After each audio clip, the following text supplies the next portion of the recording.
পাঠাবো। ওকে? তো আশা করি তোমরা স্পোকেন ইংলিশ ক্লাসটা দেখলে।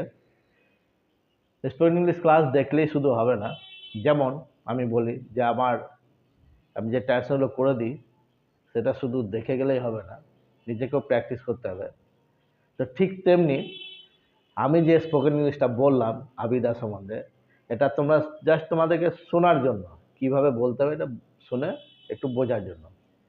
তো এটা তোমাদেরকে বারবার শুনে এবং এইভাবেই বলতে হবে। ঠিক এইভাবে যে আমি ক্যামেরার সামনে বলছি, তোমরা তো ভিডিও তো সবার মোবাইল সবারই বাড়িতে আছে, মোবাইলে ভিডিও করে বলবে।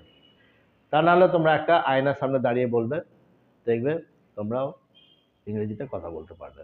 ওকে? তো তাহলে রাখি। আশা করি তোমাদের ভিডিওটি ভালো লেগেছে। যদি ভালো লেগেছে তো লাইক করবে, আর যদি তোমাদের কোনো মন্তব্য থাকে তাহলে অবশ্যই কমেন্ট বক্সে লিখে পাঠাবে। আর যারা আমার চ্যানেলটা নতুন দেখলেন তাদেরকে